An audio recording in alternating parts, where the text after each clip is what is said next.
안녕하세요 여러분, 반갑습니다. 저는 뉴탐스런 생명과학 1의 박소연입니다.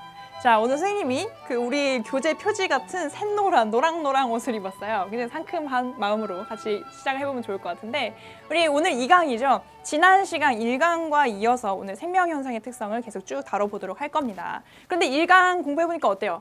굉장히 별로 어려운 거 없고 쉽게 술술술술 넘어가죠. 아무래도 이 한 과목, 생명과학 1이라는 과목의 맨 첫 번째 부분이다 보니까 여기서부터 어려우면 많은 학생들이 이제 지쳐서 나가 떨어질 수가 있잖아요. 그래서 이렇게 이제 분배를 잘 하는 거죠. 쉬운 것부터 시작해서 점점 조금 더 난이도가 있게. 그래서 지금 하는 부분은 여러분들이 전혀 뭐 이렇게 부담 가지지 말고 그냥 즐기는 마음으로 공부하시면 될 것 같아요. 실제로 문제도 어렵게 내야 낼 수가 없는 부분입니다. 그런데 이 굉장히 쉬운 부분을 왜 이렇게 두 강에 걸쳐서 이제 길게 얘기를 하냐면, 지금 다루고 있는 내용들이 결국에는 이 뒷부분, 뒷단원에서 그대로 고스란히 나와요. 그래서 지금 하는 내용을 기초로 다지고 그 다음에 2단원, 3단원에 가면 훨씬 수월하니까 지금 선생님이 하는 설명 잘 들어두시면 도움이 많이 될 겁니다. 자, 그러면 또 이제 활기차게 한번 시작을 해볼까요? 일단 오늘 배울 학습 포인트 먼저 확인을 해봐야겠죠? 자, 여기 봅시다. 지난 시간에 봤던 것과 거의 흡사한데요. 이번에는 색깔이 바뀌어 있죠. 저번에는 1번에서 5번까지가 밝게 나왔었고, 그다음에 6, 7번이 어둡게 나왔었는데 이번에는 입장이 바뀌었습니다. 그래서 저번 시간에 공부했던 내용 5가지 이렇게 위에 정리가 되어 있고요. 오늘은 이것과 더 나아가서 6번, 7번 특성 한번 공부를 해볼 거예요. 그래서 6번 특성은 생식과 유전을 한다는 것이고, 그다음에 7번째는 환경에 적응하고 진화한다는 특성입니다. 선생님이 저번에 잠깐 언급을 했었는데 왜 1번부터 7번까지 있는 거를 굳이 5번과 6번 사이에서 끊었을까 하는 내용 한번 좀 생각해보고 이번 시간에 좀 얘기를 해본다고 했는데, 과연 그 기준이 뭐냐면 1번부터 5번까지는 이 하나의 개체, 그렇죠? 개체를 유지하는 특성들이에요. 개체를 유지하는 특성이다. 이게 무슨 소리냐면 이 하나의 생명체를 유지하기 위해서 일어나는 여러 가지 현상들이 1번부터 5번까지의 내용이라는 거죠. 한번 볼까요? 실제로 확인을 해보면 생물들 각각이 세포로 구성이 되어 있고요. 이 생물체 하나의 개체 내에서 물질 대사들이 활발히 일어나고 있죠. 그렇죠? 자, 그 다음에 나라는 이런 개체를 유지하기 위해서, 나라는 개체가 위험에 빠지지 않게 하기 위해서 자극에 대해서 적절히 반응들을 하게 되는 거고요. 그 다음에 또 여러 가지 생명 활동들을 그대로 잘 유지하기 위해서 항상성을 유지하는 그런 성질을 갖게 되는 거예요. 이 하나의 개체를 유지하려는 그런 성질이 되겠죠.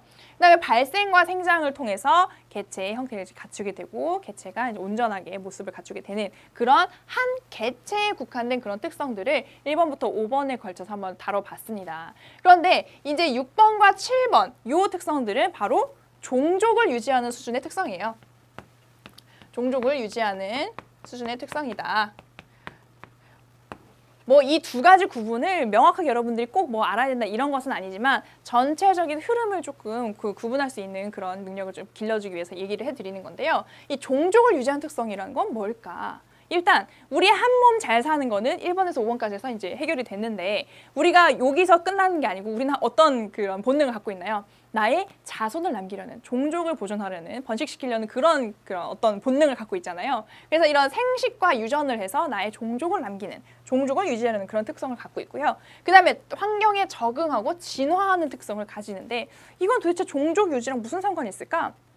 내 몸 하나 잘 유지하기 위해서는 사실 1번에서 5번까지만 있어도 상관이 없겠지만, 내가 오랜 시간 동안 자손을 남기고 요 환경에서 살아남아서 최대한 자손을 남기고 나의 자손도 그 환경에서 살아남기 위해서는 적절하게 환경에 적응하고 진화하는 그런 특성들을 가져야 된다 하는 그런 특성이라고 이해하시면 되겠습니다. 그래서 오늘 같이 공부할 부분이 이런 종족을 유지하는 수준의 특성을 얘기를 하겠고요. 그 다음에 하나가 더 생겼죠? 여기 바로 바이러스.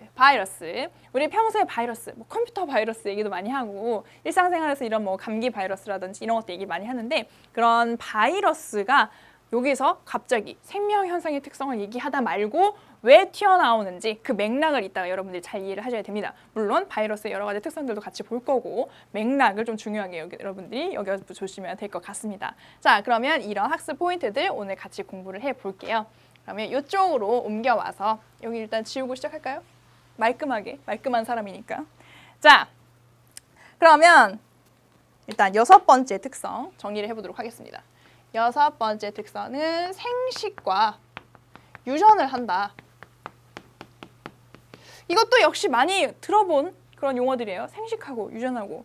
여러분들이 굉장히 흥미로워하던 단원이 바로 생식 단원이었는데 선생님 이 단원이 없어서 굉장히 아쉽습니다. 이 단원은 별다른 전혀 그 동기부여라든지 이런 것들 하지 않아도 모든 학생들이 초롱초롱한 눈으로 이렇게 선생님만 바라보고 책만 이렇게 다뤄도 너무너무 재밌어하는 그런 단원이었는데 이게 이렇게 아쉽게도 생명과학원에서 없어져가지고 아무튼 생식 들어봤어요? 그다음에 유전은 평소에 워낙 많이 사용하는 그런 용어이기 때문에 다들 알 거라고 생각을 합니다.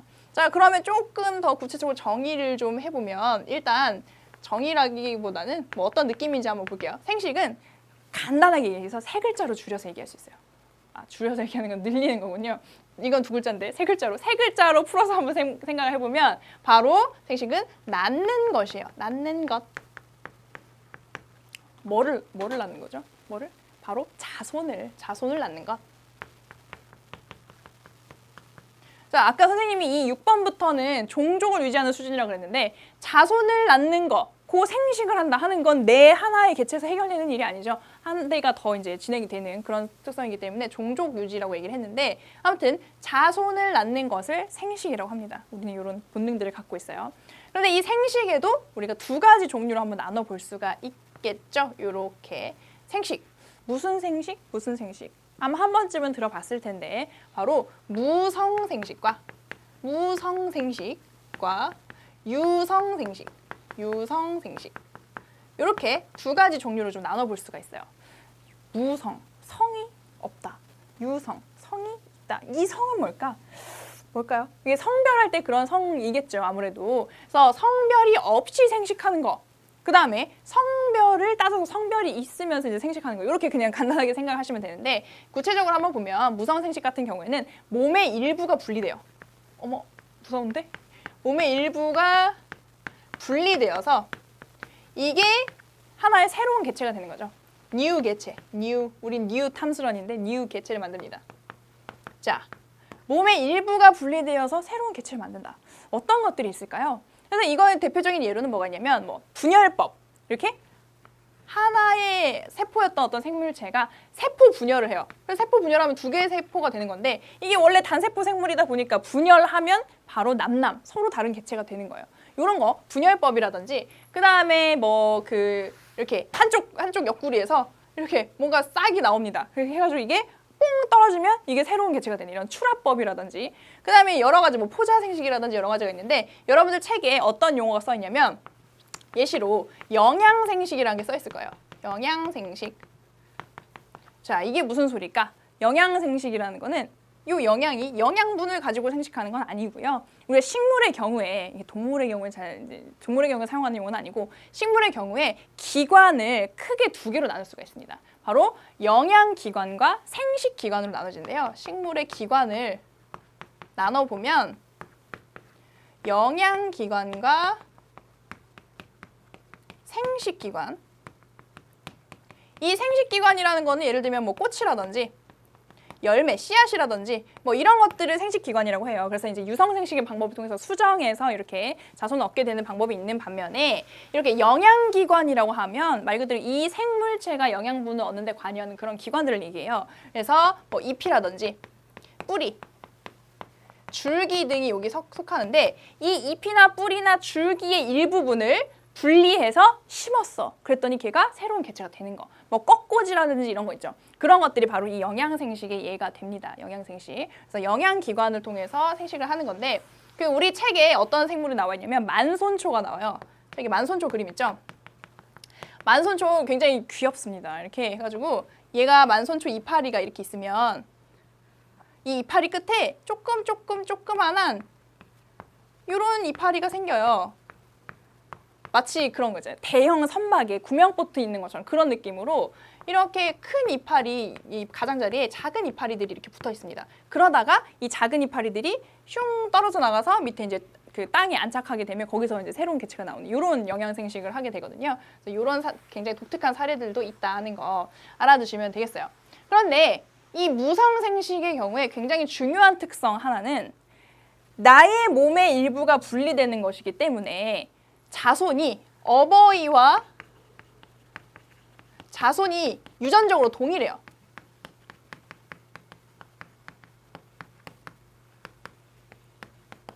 사실 사실 뭐 어버이 자손이라고 표현하기도 좀 뭐하고 그냥 나의 일부가 떼어져 나간 거기 때문에 내가 가지고 있는 유전 정보가 그대로 전달이 되는 거죠. 그래서 나와 유전적으로 완전히 동일한 그런 생물체, 그런 개체를 자손으로 남기게 되는 것이 바로 무성생식입니다. 자, 그 다음으로는 유성생식 얘기를 좀 해봐야겠죠. 자, 유성이라는 거는 아까 얘기했듯이 성이 있다는 얘긴데요. 바로 암수 구분이 일단 있습니다. 암수. 이 암수가 각각의 생식세포를 만들어요. 암수의 생식세포가 만들어지고 이 생식세포를 수정하는 거죠. 이 생식세포끼리 수정이 일어나서 요것이 발생한 다음에 새로운 개체가 되는 것. 이것이 바로 유성생식이라는 거. 유성생식이 된다 하는 거 알아두시면 되겠습니다.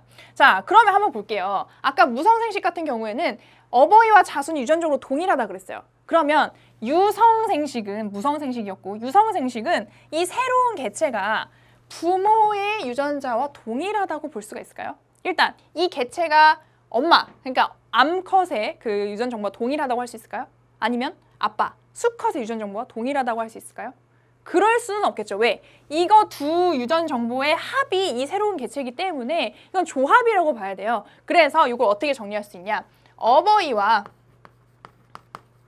자손의 유전적으로 동일하지 않다.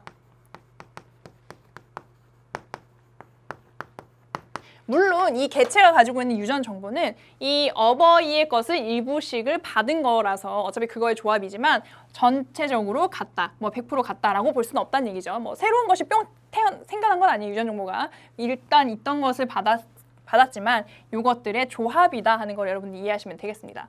자, 그러면 이렇게 있을 때 무성생식과 유성생식의 어떤 차이, 장단점을 좀 따져볼 수가 있겠죠. 이런 내용도 여러분들이 잘 들어두면 나중에 뭐 논술 부분에서 나중에 유전적 다양성이라든지 아니면 감수부연열의 의의라든지 이런 걸 할 때 좀 수월하게 접근할 수가 있을 거예요. 한번 봅시다. 무성생식과 같은 경우에는 자, 장점이 있고 단점이 있어요. 어떤 장점이 있을까요?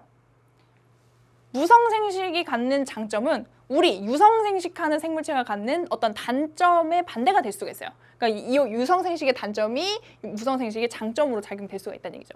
예를 들면 유성생식과 같은 경우에는 우리 사람을 한번 생각해봐요. 배우자를 찾아서 그 다음에 자손을 낳는 데까지 굉장히 어마어마한 시간과 노력을 투자합니다. 일단 나를 가꿔요. 뭐 외모적으로든 내면적으로든 그다음에 여러 가지 뭐 그 나의 이제 공부를 좀 더 많이 한다든지 이런 식으로 좋은 직업을 갖는다든지 여러 가지 측면에서 노력을 해서 일단 나를 가꾼 다음에 나에게 적합한 상대를 찾아서 그 상대에게 적극적으로 구애를 해서 될 수도 있고 안 될 수도 있죠. 퇴짜 맞으면 다시 구해야 돼요. 이렇게 해서 이제 여러 가지 그 과정을 거쳐서 배우자를 찾은 다음에 배우자와 이제 자손을 낳을 수가 있는데 그 과정에서 굉장히 많은 에너지가 소모가 된다는 거죠. 사람뿐만 아닙니다. 이런 그 다큐멘터리들 보면 새 같은 것들도 최대한 자기의 깃털을 매끈하게 그거 매끈하고 색이 선명할수록 건강하다는 뜻이거든요. 그래서 그런 식으로 자기 외모를 가꾸기도 하고 그다음에 먹이를 잡아서 이렇게 갖다 주기도 하고 그렇게 구애 행동을 하게 되는 거죠. 그런 식으로 많은 에너지를 소모해서 해야 되는 방법이 유성생식이라면 무성생식은 조건만 맞으면 내가 그냥 뽕 하고 이제 여기 옆구리에서 하나 뽕 나올 수 있는 거고 그다음에 이제 세포 분열만 해도 근데 새로운 개체가 되고 그러니까 굉장히 적은 에너지를 들여서 생식을 할 수 있다 하는 장점이 있어요. 그런데 단점도 있겠죠. 단점과 같은 경우에는 어버이와 자손의 유전자가 같기 때문에 유전적으로 동일하기 때문에 유전적인 다양성이 떨어집니다. 그러니까 동일한 그런 유전자 정보를 가진 집단이 이렇게 거기서 그 주위에서 생겨날 수가 있다는 얘기죠. 이런 경우에 지금 현재 상황에서는 잘 적응해서 살아가고 있다 하더라도 환경이 급격하게 변해요. 예를 들어서 막 지금 한 뭐 평균 기온이 20도 정도 되는데 갑자기 영하 막 40도 이렇게 되는 거예요. 이런 식으로 급격하게 환경이 변했을 때 거기에 살아남을 수 있는 유전 정보를 갖고 있지 않아서 전체적으로 멸종할 가능성이 높아진다는 거죠. 뭐 항상 그렇다는 건 아니고 그럴 가능성이 높다. 멸종의 가능성이 높아질 수 있기 때문에 위험할 수도 있다. 그런 것들 한번 정리해 볼 수 있을 것 같고요. 유성생식 같은 경우에는 아까 단점 얘기했죠. 굉장히 이 유성생식 하는 과정에서 많은 에너지가 들어간다. 이 생식을 하기 위해서. 그래 장점은 뭐가 있을까요? 아까 얘의 단점이 얘의 장점이었듯이 얘의 단점이 얘의 장점이 될 수 있겠죠. 그러니까 얘 같은 경우에는 유전적으로 너무 이제 긴질하기 때문에 그래서 멸종의 위기가 높았다면 유성생식 같은 경우에는 이 생식세포가 가지고 있는 유전 정보가 이제 조합이 되면서 새로운 어떤 조합이 나타나기 때문에 유전적으로 굉장히 다양한 집단이 만들어질 수가 있습니다. 그러면 이렇게 환경이 변하더라도 급격히 변하더라도 그 환경에 맞는 어떤 그런 그 대처할 수 있는 그런 유전자를 가진 그런 조합을 가진 개체들이 있을 수 있다는 거죠. 그래서 멸종의 위험에서 조금 더 이제 그런 걱정이 줄어든다 하는 그런 특징을 정리를 해볼 수가 있겠습니다. 이 정도 해서 그 무성생식과 유성생식에 대해서 정리를 좀 해봤고요. 자, 그 다음에 우리가 뭘 이제 해봐야 될까요? 우리가 이제는 유전에 대해서 얘기를 해봐야겠죠? 유전. 아까 생식은 낳는 거였어요. 그럼 유전은 세 글자로 어떻게 얘기할 수 있을까? 그렇죠. 담는 것이죠. 담는 것. 닮아요. 누가 누굴 닮나요? 어버이가 자손을 아니죠. 자손이 어버이를 닮게 되는. 그러니까 생식을 해서 자손을 낳는데 낳고 보니까 얘가 닮은 거야. 어버이를. 그렇죠. 그런 거를 우리가 유전이라고 하는 거죠. 그러니까 어버이의 유전 정보가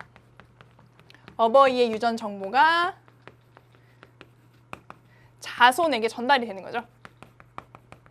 그래서 결과적으로 담게 되는데 이 유전 정보를 담고 있는 물질, 우리가 어떤 물질이라고 얘기했었죠? 우리 1강에서 잠깐 얘기했었는데 바로 헥산이라는 종류가 이 유전 정보를 담고 있는 물질이었어요. 유전 정보를 담은 물질, 유전 물질이 바로 헥산이고 헥산에는 DNA나 RNA가 있다. 이따가 또 이 얘기가 나올 거라서 잠깐 또 얘기를 했습니다. 그래서 이런 유전 정보를 담고 있는 물질을 물려주기 때문에 그런 어떤 형질들이 같이 나타나는 그런 닮게 되는 현상이 나타난다 하는 거 얘기를 좀 해볼 수가 있겠죠. 여러분들은 닮았나요? 부모님? 선생님은 뭐 이렇게 새끼 손가락이 휜 거는 아버지를 닮았어요. 이런 거 한번 해봐요. 이런 거. 그래서 너는 내 자식이구나 이런 거를 금방 알 수 있게. 선생님 귀도 굉장히 작은데요. 귀는 또 언니와 이제 흡사한 그 크기를 가지고 있습니다. 이런 것들 여러분들 가족끼리 공유하고 있는 그런 특성들이 있겠죠. 바로 유전에 의한 것이라고 여러분들 이해하시면 되겠습니다. 자, 그럼 유전까지 얘기를 했고, 유전의 예시를 조금 정리해볼까요? 유전의 예시. 1단원의 문제에서는 주로 예시를 통해서 문제가 많이 나오기 때문에 정리를 좀 해보면 유전의 예시 뭐가 있을까요? 가장 대표적으로 나오는 예시는 어머니가 생명이에요. 어머니가 생명이 뭐죠? 생명은 어떤 색깔이 그 구분이 잘 되지 않는, 그래서 뭐 가장 대표적으로 얘기하는 그 적록 생명이죠. 적색과 녹색이 구분되지 않는 그런 생명. 그럼 어머니가 그런 적록 생명을 가졌을 때 아들도 무조건 적록 생명이에요. 슬픈 현실입니다. 그렇지만 생명인 학생들 꿈과 희망을 잃지 마세요. 그렇게 이렇게 치명적인 질병은 아니기 때문에 유전병이긴 하지만, 그래서 어머니가 생명인 경우에 아들도 생명이다. 이런 것이 가장 대표적인 예시로 나오게 되는 거죠. 그다음에 누가 누구를 닮았다. 이런 것들 유전의 예시로 생각해 보시면 될 것 같습니다. 6번째 특성 여기서 정리를 할게요. 자, 그 다음에 7번째 특징을 같이 얘기를 해보면요. 7번 럭키 세븐 이제 끝이 보이네요. 7번 자, 적응과 진화요. 적응이라는 것도 많이 들어봤고 진화도 뭐 일상적으로 많이 사용하는 그런 용어죠. 자, 적응이란 거는 뭘까요? 바로 일단 정리를 좀 해보면 적응이란 환경 변화가 지속될 때 어떤 환경이 변화했는데 그런 변화가 비교적 오랜 시간 지속이 되는 거예요. 환경 변화가 지속이 됐을 때 그 결과 뭐가 변하냐면 몸의 구조라든지 생물체 몸의 구조라든지 기능이라든지 그 다음에 이런 뭐 형태적인 이런 것뿐만 아니라 생활 습성이 변하는 거. 생활 습성의 변화. 이러한 것을 적응이라고 보통 표현을 합니다. 그래서 환경 변화가 오래 지속되는 거예요. 그러니까 우리가 지난 시간에 공부했던 3번 특징 있죠. 자극에 대한 반응 얘기를 했는데 그 자극에 대한 반응은 요것과 조금 구분을 해보자면 그 자극 자체가 조금 일시적인 그 현상일 때가 많아요. 그 변화가 그렇게 오래 지속되지 않고 그 다음에 반응 자체도 그 변화가 다시 원래대로 돌아가면 자극이 사라지면 그 반응을 했다가도 원래의 상태로 생물체가 돌아오게 되는 게 이제 좀 일시적인 특성을 갖고 있는 것이 자극과 반응이라면 그에 비해서 적응은 환경의 변화 자체도 지속적으로 뭐 몇십 년, 몇백 년 이런 식으로 지속될 때 그때 이 생물 자체가 몸의 구조, 기능, 생활 습성들이 변화해서 이 자극이 사라지더라도 그래도 그 특성들이 계속 유지가 어느 정도 되는 것, 그런 것들을 적응이라고 얘기를 하게 됩니다. 그러면 사진을 통해서 적응의 예시들을 좀 살펴볼게요. 이쪽으로 와보시면 짠! 여기 우리 교과서 10페이지에 나와 있는 교재 10페이지 적응의 예시인데요. 가장 대표적인 예라고 볼 수 있는 게 이 선인장의 가시입니다. 자, 우리가 일반적인 생물들은 어때요? 줄기에 뭐가 달려있어요? 줄기에 잎이 달려있잖아요. 그런데 이 선인장 같은 경우는 줄기에 잎이 아닌 가시가 이렇게 빼곡히 달려있죠. 근데 원래 이 가시는 뭐였어요? 원래는 잎이었죠. 그랬는데 얘가 여기서 적응해서 형태가 변한 거예요. 그럼 이렇게 가시로 변하면 어떤 장점이 있을까요? 그 환경에서. 선인장이 살고 있는 그런 환경적인 특성은 기온이 높고 그 다음에 굉장히 건조한 수분이 적은 그런 환경이잖아요. 그래서 잎이 있는 경우에 잎에서는 광합성도 활발히 일어나지만 거기서는 증산작용도 일어나죠. 증산작용이 뭘까요? 이렇게 수분이 증발해서 이렇게 밑에서부터 물을 빨아올리도록 하는 그 수분이 증발하는 그런 과정인데, 얼마 전에 선생님이 라디오를 들었더니 초등학교 그 시험 문제를 이렇게 라디오 퀴즈로 내는 그런 그 코너가 있더라고요. 거기서 문제가 증산작용이 나왔는데 내시는 분이나 맞추시는 분들이 너무 어려운 문제라고, 이런 거를 초등학생들이 배운단 말이에요. 초등학교 4학년 문제였어요. 아무튼 여러분들은 알고 있을 거라고 생각합니다. 증산작용. 증산이 너무 잘 일어나는 거예요. 그래서 얘가 이 식물체가 가지고 있는 물이 너무 이렇게 뺏기게 되는 거죠. 공기 중으로. 그렇기 때문에 그거를 잎의 형태로 이렇게 만들어두면 증발로 인한 그 물의 손실이 줄어들 수 있는 그런 장점이 있죠. 그래서 이런 선인장의 가시라든지, 그다음에 여기 보면 피그미 해마와 산호라고 되어 있는데 어떤 게 해마고 어떤 게 산호인가요? 그러면서 구분 잘 돼요. 사실 이제 눈을 잘 뜨고 보면 얘가 이 귀엽고 깜찍한 애가 이게 해마예요. 이게 여기 눈도 있어요. 이렇게 해마인데 주위에 있는 산호와 거의 뭐 외형적으로 구분이 잘 되지 않습니다. 그래서 이렇게 남의 적의 눈에 띄지 않게 만드는 것도 이것도 하나의 적응이라고 볼 수가 있겠죠. 이런 것도 있고 뭐 여러 가지 그 은신할 수 있는 그런 그 기술을 가진 애들이 많이 있잖아요. 그런 것들을 적응의 한 예고, 그 다음에 아까 선생님이 형태라든지 뭐 기능에서의 그 변화뿐만 아니라 생활 습성의 변화도 적응의 예시에 포함된다라고 얘기를 했는데, 여기 보면 붉은 박쥐가 겨울잠을 잡니다. 잠을 잔다는 거는 뭐 그냥 생활 습성이 변하잖아요. 곰이라든지 뭐 개구리라든지 이런 것들이 겨울잠을 자는 것, 그래서 그때 에너지 소비를 줄이고 생존율을 높이는 그런 하나의 적응 현상이라고 볼 수가 있습니다. 그래서 이런 것들을 여러분들이 정리를 좀 해볼 수가 있겠죠. 그렇죠? 자, 이렇게 정리를 해볼 수가 있고, 그 다음에는 우리가 진화에 대해서 얘기를 좀 해볼게요. 이쪽으로 다시 와서 진화, 적응, 진화는 뭘까? 기본적인 베이스는 적응이랑 비슷하다고 보시면 돼요. 진화의 경우에. 자, 환경 변화가 지속이 돼서 결과적으로 어떤 개체 특성들이 변하는 건데, 근데 여기서는 꼭 뭐의 변화가 일어나야 되냐면 유전적 변화. 유전자의 변화가 항상 수반이 돼야 되는 것이, 꼭 들어가야 되는 것이 이 진화입니다. 자, 오랫동안 환경 변화가 지속되는 과정에서 어떤 환경 변화가 이제 일어났는데 그것이 지속되는 과정에 유전적으로 변화가 일어나고, 이것이 결과적으로 이런 몸의 구조라든지 기능이라든지 생활 습성의 변화를 일으켜내요. 이렇게 내요. 그 과정을 바로 진화라고 합니다. 그래서 진화는 이 유전적 변화, 유전자의 변화가 꼭 포함되는 개념이다라고 얘기하시면 되고요. 이런 진화, 유전적인 변화가 이렇게 많이 축적이 되고 한 경우에는 어떤 새로운 종이 출현하기도 합니다. 종이 출현하기도 한다. 네, 그렇죠. 그래서 이런 유전적인 변화, 진화가 이게 지속되면은 새로운 종이 출현하기도 한다. 이렇게 구분하시면 되겠습니다. 자, 여기서 여러분들에게 하나 중요한 사실을 좀 알려드릴게요. 이 7번 특징, 적응과 진화를 하고 나면 많은 학생들이 이걸 물어봐요. 선생님, 이 예시는 적응이에요? 이 예시는 진화예요? 이건 어디에 들어가요? 이렇게 많이 물어보는데요. 사실 이거는 구분이 잘 안 돼요. 자, 예를 들어서 환경 변화가 지속돼서 몸의 구조, 기능, 생활 습성이 변화했어요.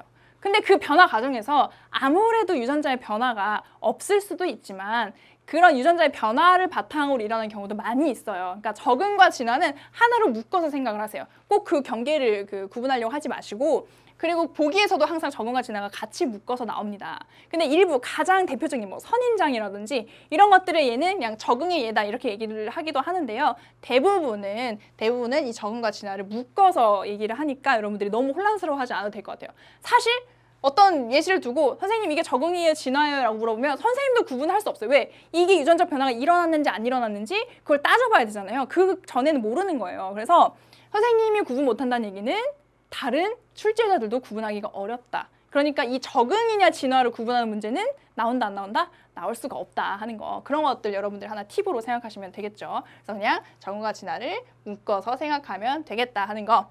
자, 이렇게 해서 7가지 특성 다 정리를 해봤습니다. 7가지 특성, 개체를 유지하는 수준의 특성 5가지와 종족을 유지하는 수준의 특성 2가지를 같이 공부를 했는데요. 근데 이 적응과 진화 자체도 이렇게 구분이 잘 안 되듯이 어차피 하나의 생명체 안에서 일어나는 현상들이기 때문에 이 7가지 특성들 중에서도 이게 이건지 저건지 명확하게 구분되지 않는 특성들도 많이 있어요. 무슨 말인지 알겠어요? 그러면 예를 들면 뭐 어떤 연어가 민물에서는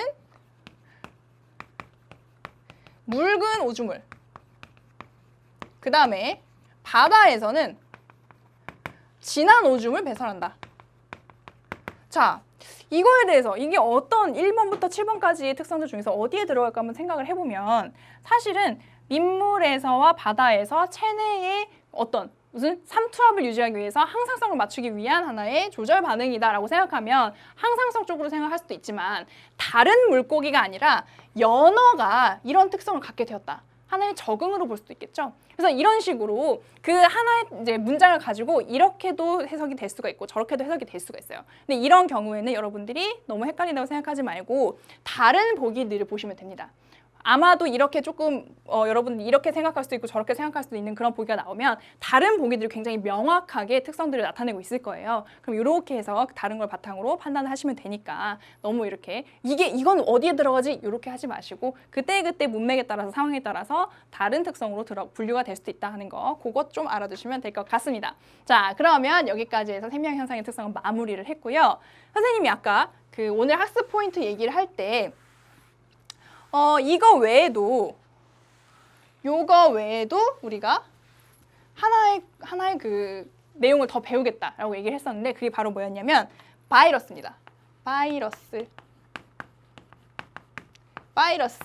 얘기를 할 거예요. 갑자기 여기서 바이러스가 왜 튀어나오느냐?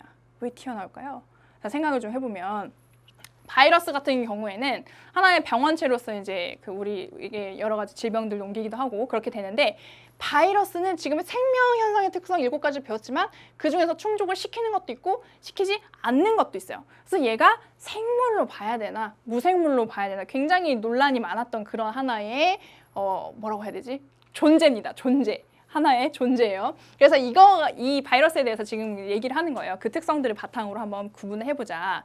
자, 그럼 이 바이러스에 대해서 어떻게 발견하게 됐는지부터 좀 설명을 해보자면 바이러스가 발견되기 이전에 이 바이러스가 발견된 게 1892년 러시아의 과학자 이바nov스키가 이제 그 연구를 하다가 발견하게 됐는데 이바nov스키는 무슨 연구를 했냐면 담배 모자이크병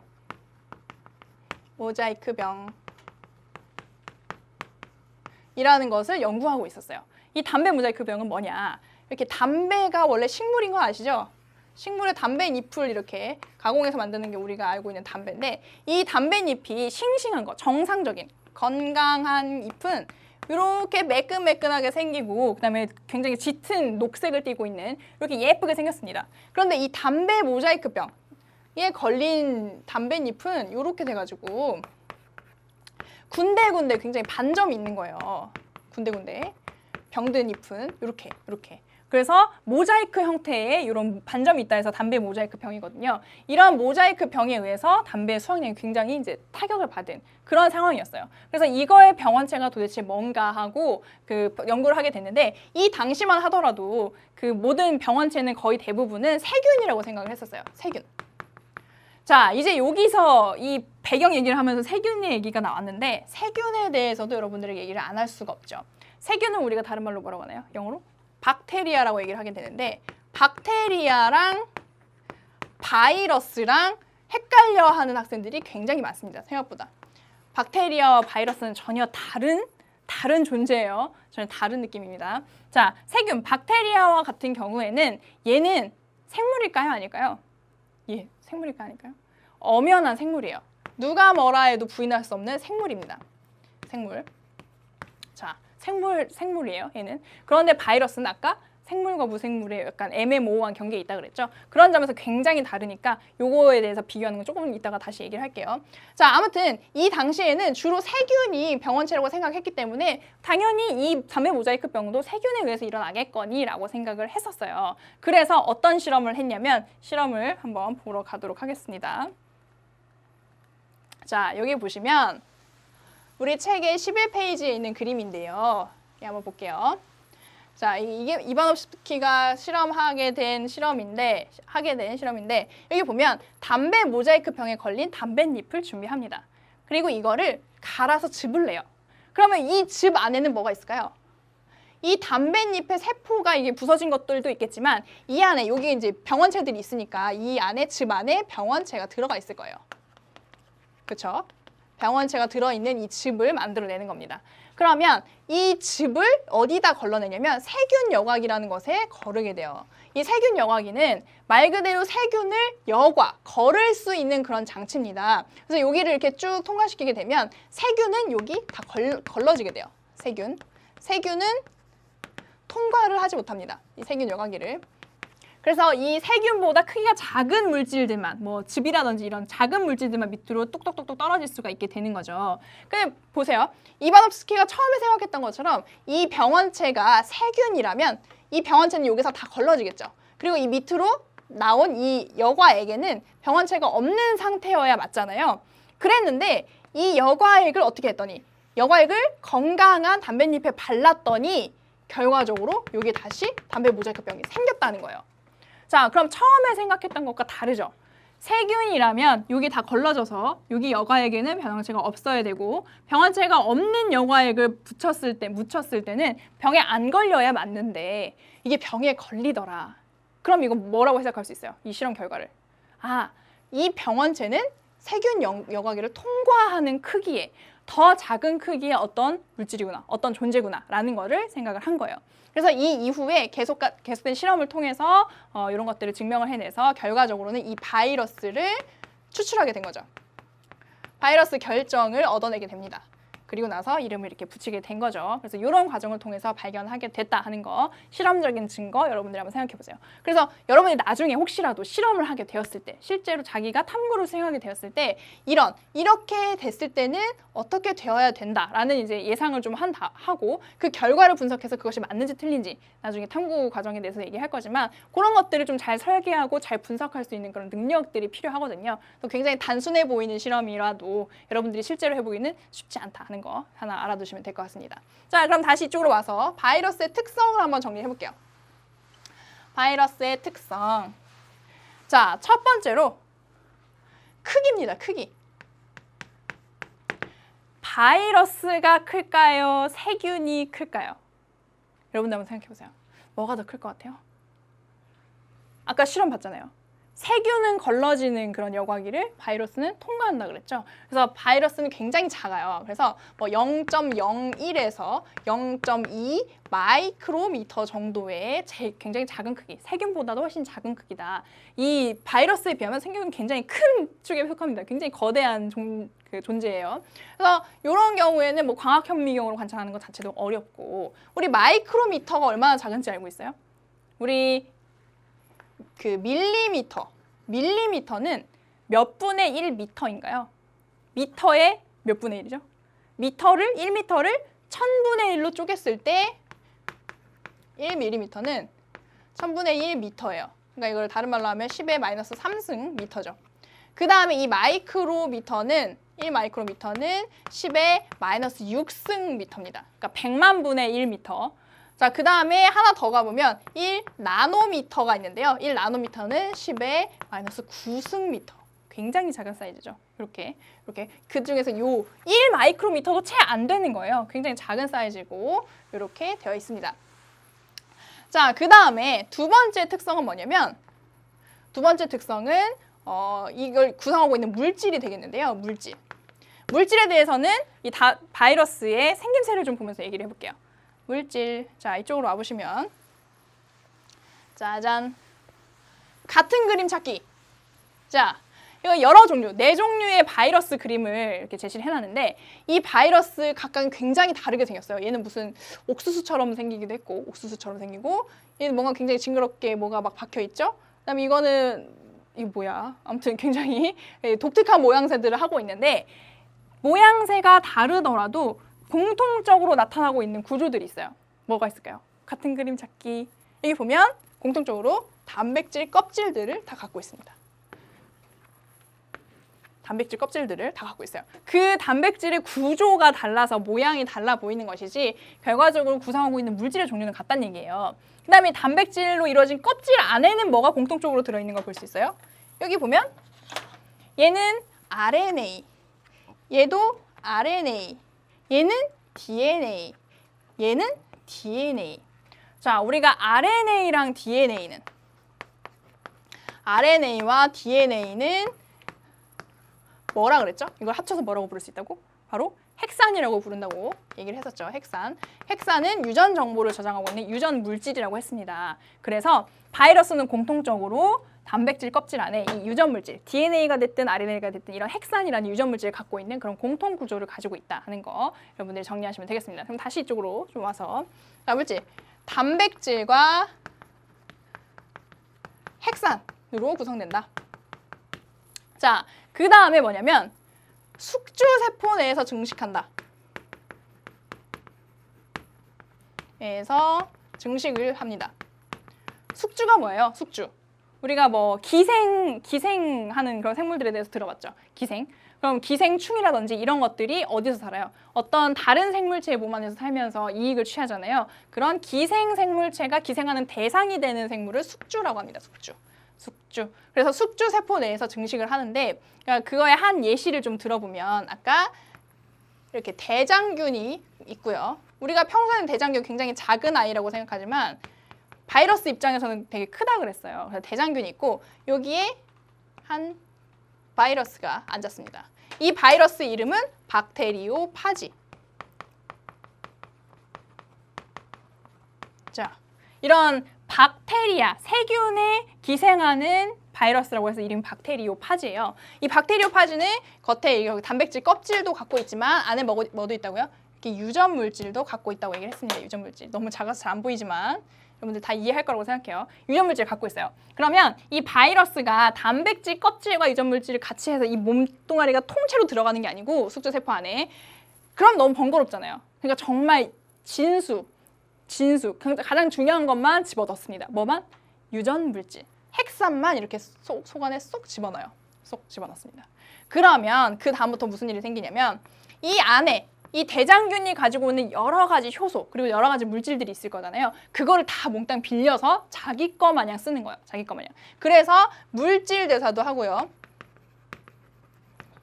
증식도 합니다. 증식. 물질 대사, 증식을 다 이 안에 있는 모든 시스템, 뭐 효소라든지 이런 것들을 다 빌려서 쓰는 거죠. 그래서 결과적으로 이 유전 물질 안에는 어떤 모양의 이런 단백질 껍질, 우리가 단백질 껍질을 캡시드라고도 하는데 이 캡시드를 이렇게 만들어 하는 정보를 담고 있거든요.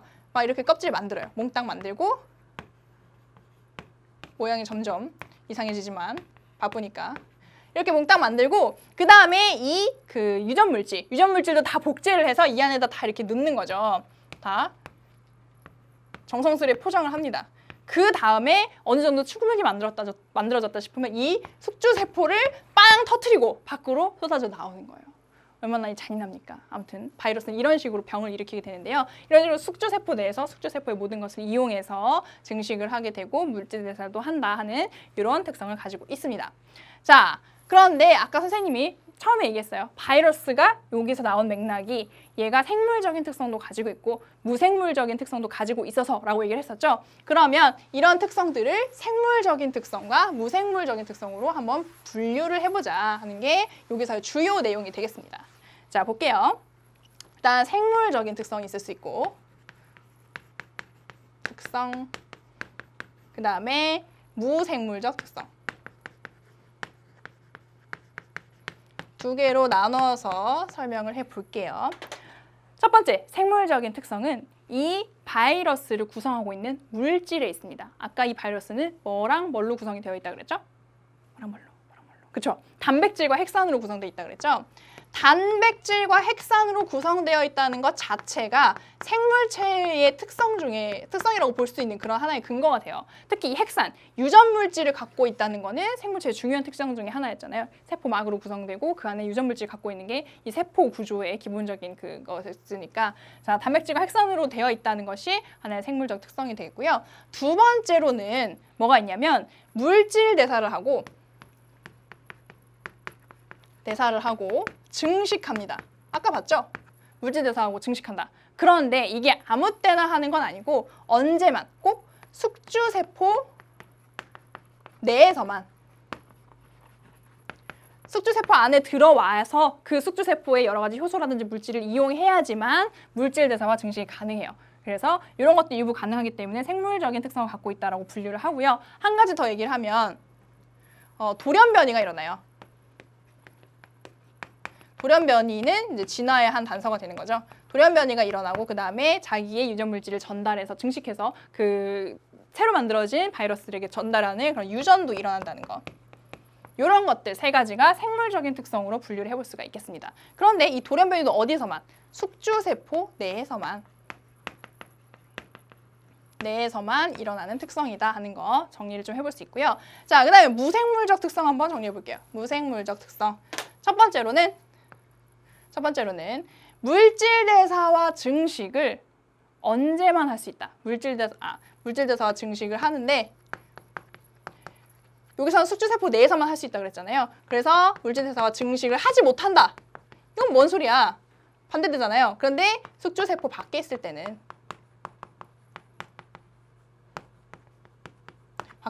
물질 대사 증식 못한다. 이것도 마찬가지겠죠. 돌연변이와 유전 같은 것들도 할 수 없다. 숙주세포 밖에서는.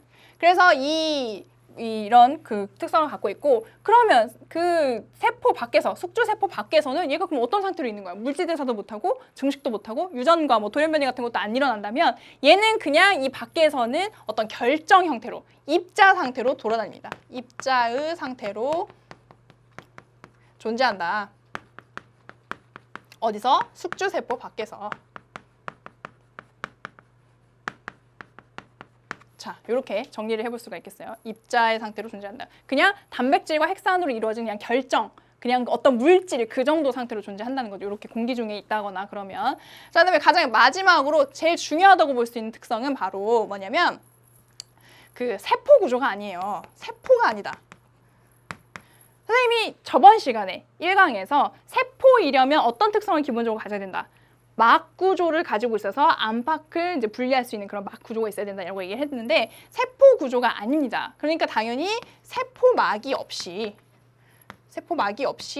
그냥 단백질 껍질로만 이루어져 있다 하는 거, 이렇게 세 가지씩 정리를 좀 해볼 수가 있겠네요. 무슨 말인지 알겠죠? 자, 그럼 이 정도에서 바이러스의 생물적인 특성과 무생물적인 특성을 조금 정리를 해봤고요.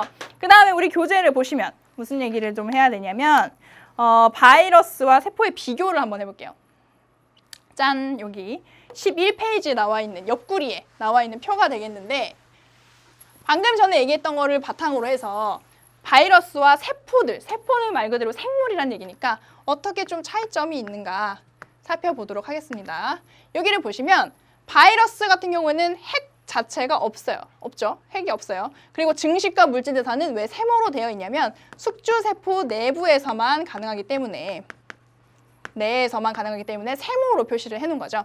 자, 그 다음에 이 밑에 있는 네 가지는 전부 다 생물의 범주에 해당하는 세포 구조를 하고 있는 그런 존재들인데요. 대장균, 적혈구, 백혈구, 정자가 있습니다. 그런데 이것들은 모두 생물이라 그랬는데 핵은 있을 수도 있고 없을 수도 있어요. 대장균 같은 경우에는 원래 핵 구조가 없고요. 적혈구는 원래 있었는데 퇴화돼서 없어져요. 나중에 다 만들어지고 나면. 그 다음에 백혈구랑 정자는 핵이 있습니다.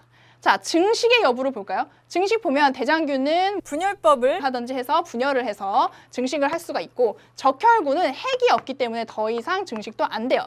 얘는 한 번 만들어져서 성숙하면 한 120일 있다가 이제 없어지는, 그 분해되는 그런 존재고요. 그다음에 백혈구는 증식 가능하고요. 정자는 지금 얘는 뭔가요? 생식세포죠.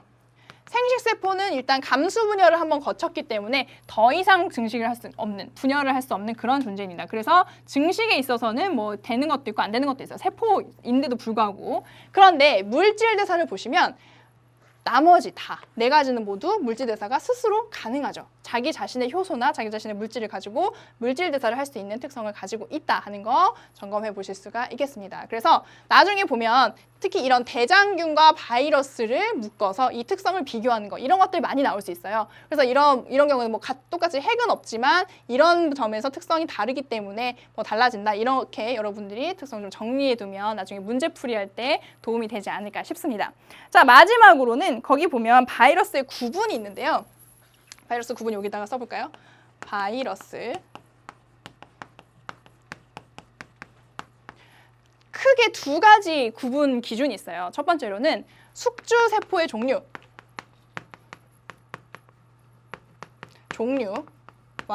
두 번째로는 핵산의 종류, 가지고 있는 핵산의 종류로 나눌 수가 있겠죠. 자, 숙주세포의 종류라는 거는 무슨 얘기냐? 아까 말 그대로 이 바이러스가 온갖 종류의 세포에 다 이렇게 숙주를 삼는 건 아니에요. 아까 담배 모자이크 바이러스, 우리 몸에 바르면 어떻게 될까요? 우리 몸이 그 모자이크로 막 이렇게 반점이 생길까요? 그렇진 않고요. 담배 모자이크 바이러스 같은 경우는 그런 식물에게만 작용하는 그런 바이러스예요. 그 다음에 우리 동물한테만 작용하는 바이러스가 있고, 아까 선생님이 잠깐 그림을 그렸던 것처럼 대장균의 이런 그 박테리아에만, 세균에게만 그 숙주로 삼는, 세균만을 숙주로 삼는 그런 바이러스도 있어요. 그래서 크게 세 개로 나눌 수 있습니다. 동물성, 동물에 기생하는. 그 다음에 식물성, 말 그대로 식물에 기생하는. 별게 없죠. 그 다음에 세균성, 박테리아. 요렇게 세 종류로 크게 나눠볼 수가 있겠고요. 그 다음에 두 번째로 핵산의 종류에 따라서 나눠볼 수가 있는데, 핵산 종류. 핵산의 종류에 뭐랑 뭐가 있다고 그랬어요? DNA가 있고 RNA가 있다고 그랬죠? 그래서 이 단백질 껍질 안에 DNA를 유전물질로 가지는 그런 바이러스도 있고요. 그 다음에 RNA를 유전물질로 가지는 그런 바이러스도 있습니다. 그래서 DNA 바이러스, RNA 바이러스 이렇게 크게 두 가지로 또 나눌 수도 있죠. 이렇게 여러분들이 정리를 좀 해보시면 될 것 같습니다. 지금 배운 이런 바이러스 얘기들은요. 나중에 3단원에서 질병과 건강이라는 단원에서 그 면역 부분의 병원체 얘기를 또 다루게 되거든요. 이 내용이 그대로 또 나옵니다. 근데 지금 여러분들이 잘 꼼꼼히 정리를 해놨으니까 거기서는 굉장히 수월하게 바이러스와 세균을 제외한 나머지 뭐 프라이온이라든지 그런 원생 생물 같은 그런 부분에만 집중해서 공부를 해도 괜찮겠죠? 자, 이렇게 해서 오늘 2강의 내용 다 마무리를 좀 해봤는데요. 여러분들 저번에 1강에서 선생님 마무리 얘기를 할 때 당부했던 것이 있었는데 뭐였나요? 여러분들이 수강 후기에다가 뭐를 올려달라고? 지금 여러분들 각오라든지 그다음에 목표라든지 이런 걸 올리고 현재 공부가 어떻게 진행되고 있는지 그 상황을 꼭 꾸준히 올려달라. 선생님이 파트너로서 계속 점검해주겠다 이런 얘기를 했었죠. 1강을 듣고 몇 명이나 올렸을지 지금 선생님이 이 촬영하고 있는 시점과 여러분들이 이 보고 있는 시점이 조금 다를 수 있기 때문에 지금 당장 이게 확인이 안 되는 게 굉장히 답답한데요. 그래서 1강에서는 만약에 건너뛰었다면 오늘 2강 강의를 다 들었으니까 1, 2강 내용이 이어져서 이걸 묶어가지고 여러분들이 얼만큼 자기가 몇 % 학습을 한 것 같다. 이런 거 지금 진행 상황 같은 것들 다 써가지고 수강 후기 게시판에 올려주면 선생님이 꼼꼼하게 여러분들 이 강의가 지속되는 동안 또는 이게 더 지나가서 뭐 1년이라든지 여러분들이 수능 볼 때까지 선생님이 이렇게 피드백을 해줄 수도 있는 부분이니까요. 같이 이렇게 공동체로서 파트너로 같이 공부 열심히 했으면 좋겠습니다. 자, 그럼 오늘 여러분들 수고 많으셨고요. 내일은 다음 시간에 3강에서도 밝은 모습으로 만날 수 있기를 소망합니다. 수고하셨습니다.